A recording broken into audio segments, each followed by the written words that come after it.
Hello दोस्तों, जय श्री कृष्णा। मैं देवकरण और आज बात करेंगे खामोशी में क्या फ़ायदा है।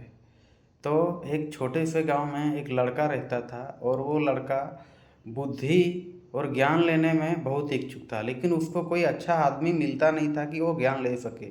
तो एक दिन पता चला कि दूर गांव में कहीं एक बुद्धिमान व्यक्ति रहता है। तो वो लड़के ने मिलने का फैसला किया और निकल पड़ा घर से। जब निकल पड़ा घर से तो बहुत कठिन परिश्रम के बाद वो गांव पहुंचा।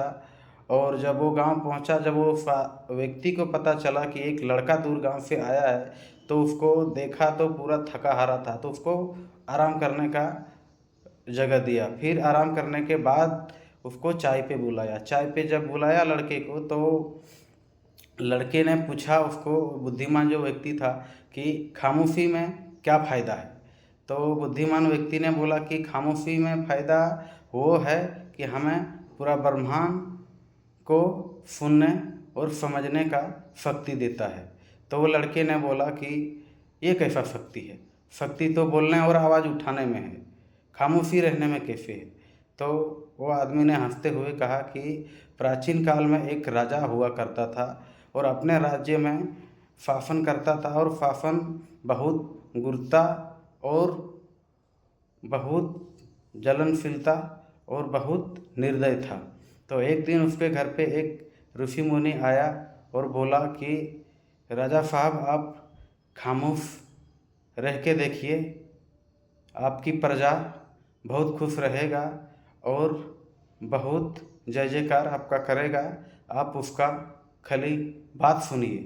तो राजा ने डिसाइड किया कि चलो भाई, सब कुछ तो करके देख ही लिए हैं, एक बार हम ये ऋषि मुनि का भी बात सुन लेते हैं। तो राजा ने मन में ठान लिया कि खामोशी रहना है। खामोश रहने लगा, खामोश रहने लगा। 6 महीना, साल भर खाली गांव में जाता था और प्रजा लोग का बात सुनता था और उसको सॉल्व कर देता था। कुछ बोलता नहीं था, समस्या का हल करके आ जाता था वापस।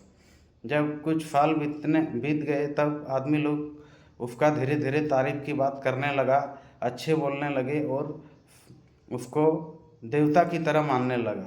तब आदमी लोग धीरे धीरे जो अंदर डर था वो ख़त्म होने लगा।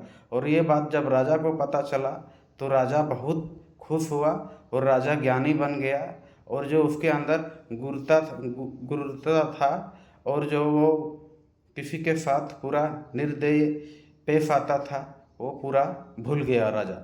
बाद में वो राजा हमेशा के लिए वही राजा को ही राजा वहाँ का प्रजा ने मान लिया। तो इससे क्या तुमको सीख मिला? तो लड़के ने कहा कि सर, ये सीख हमको मिला कि मैं हमेशा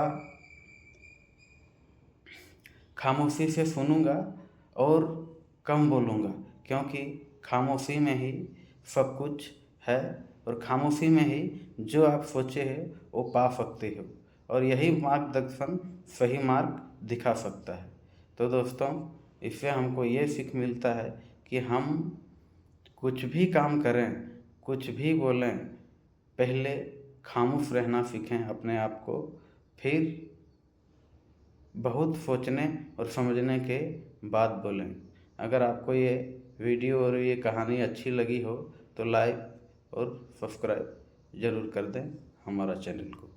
धन्यवाद।